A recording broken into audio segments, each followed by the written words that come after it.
Good evening, Montana, and welcome to your hometown election headquarters here on ABC. I'm Taylor Chase. Tonight, we'll be bringing you the most in-depth election coverage from across the state. So let's take a look at the roadmap that we're using.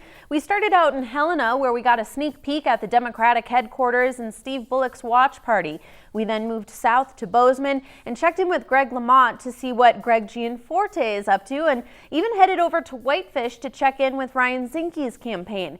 We now head to Missoula, where we find Alyssa Flores at the watch party for Denise Juneau. And Alyssa, it sounds like quite a few people are there. What's the atmosphere like? Sounds like the atmosphere there is just absolutely crazy. I'm sure it's getting that way at a lot of the watch parties across the state. Now, going back to Juneau, though, I wanted to mention Juneau did tell our reporters earlier today that she actually voted early. She spent the morning going door to door and making sure that people actually got out there to vote. That's very unlike a lot of the other residents here in Montana, myself included. The Secretary of State is telling our reporter in Helena tonight that late voter registration is at an all-time high. Those numbers, we don't have them confirmed yet, but it looks like they could surpass some of the previous elections, including 2008 and 2012. Now, as we mentioned, we'll be bringing you coverage from all over the state tonight with stops in Whitefish, Bozeman, Helena, and Billings for your hometown election headquarters. So thanks for joining us. We'll see you right back here in half an hour for more local coverage.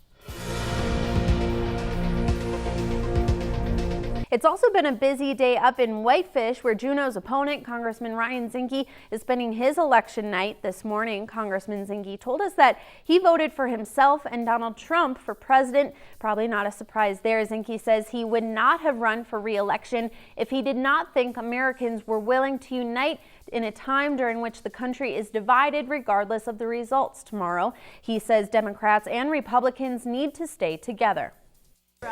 Well, I think America is now ready for this day to end. But also, after the elections tomorrow, we're going to have to rise as Americans. We're very divided. Now, Zinke says he's optimistic about the country's future and is looking forward to kissing his wife when Election Day is over. Very, very sweet there. Of course, that reminds me, going back to Bozeman, where Greg Gianforte's campaign is, Greg Lamont has been saying that a lot of the politicians and activists who have been coming through that watch party are saying that today is the worst day for politicians because the anticipation is just horrible. It's worse than, I think Greg said, children on Christmas, the night before Christmas. That's what he said. So I'm sure a lot of us can relate to that. Now, just a reminder for you, the polls have officially closed. People are unable to vote here in Montana anymore, but officials have begun counting. Now, as soon as we start to get those results in minute by minute, we're going to be updating you on air and online. Really starting to pick up across the state, especially in Missoula, where we touched in with Alyssa Flores earlier. She said that the atmosphere there is just electric. Now, again, results are starting to pour in. So we have a newsroom here in Great Falls full of reporters. Literally, I was just back there. They're going crazy, clicking that refresh button to compile all of the latest numbers from the Montana Secretary of State. Now, just to clarify, these are not official numbers yet. They are not validated. They still are only preliminary until the Secretary says otherwise. So you can follow us online as we continue to update you with all of those latest results. Once again, our hashtag is going to be ElectsHQ. That's ELEXHQ. You can find that on our Twitter page, Facebook, and of course, updated numbers online at kfbb.com. They're also, just within the last half hour, 15 minutes, I believe it was, Montana has officially been declared a red state in the presidential polls. That is what some of our national networks are saying, as well as the Associated Press. So as we mentioned, those polls are closed. Numbers still coming in. We're getting those up on our website. All you have to do is follow us there and on KFBB on Facebook and Twitter. Thanks for joining us. We'll see you in another half hour for some more local coverage. Now we head to the capital city, where Amanda Rowley is standing by live. And Amanda, we've touched base with you a few times tonight. What's the latest on the race? Yeah, good evening, Taylor. Well, And actually breaking news into the KFBB newsroom tonight, we just wanted to let you know, I'm reading this directly from the Associated Press. They are reporting that Cascade County is having problems with its vote counting machines. Now, Cascade County Clerk and Recorder Rena Moore, who we have spoken with throughout the day and we touched base with just a few hours ago, you saw her here. She's saying that officials can only feed 20 ballots into the machine at a time, which to put that into perspective, I mean, that just means that officials are going to be counting ballots here in Cascade County literally all night. She's telling this to the Great Falls Tribune. She says repair workers have been called, but get this, there is only one shop in the entire state that can actually fix the vote counting machine. Unbelievable that that happens on election night, but I guess when else are you going to find out that a machine is broken? The commissioner seat race has Republican Joe Briggs up against Democrat Mitch Tropila. It looks as though right now preliminary numbers are calling Tropila is winning 52-47. State Senator for District 10, which covers Cascade County, has Steve Fitzpatrick taking the lead by a long shot right now, 75-24.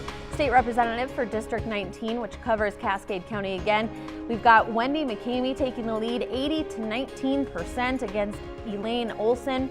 Moving on now, the race for District Court Judge, which would represent both Lewis and Clark and Broadwater counties.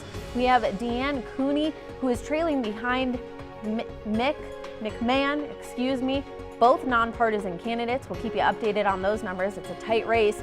Race for District 40, State Senator Terry Gauthier is currently trailing behind Hal Jacobson, the Democrat. District 80 still in Lewis and Clark County. We've got three different candidates we're looking at. The Republican Becky Beard is in the lead, 64. She has quite a lead over Elizabeth Kane, the Democrat. A few more districts to go through in Lewis and Clark. District 83, we have Democrat Kim Abbott. Up ahead, Bob Leach, 58-41%.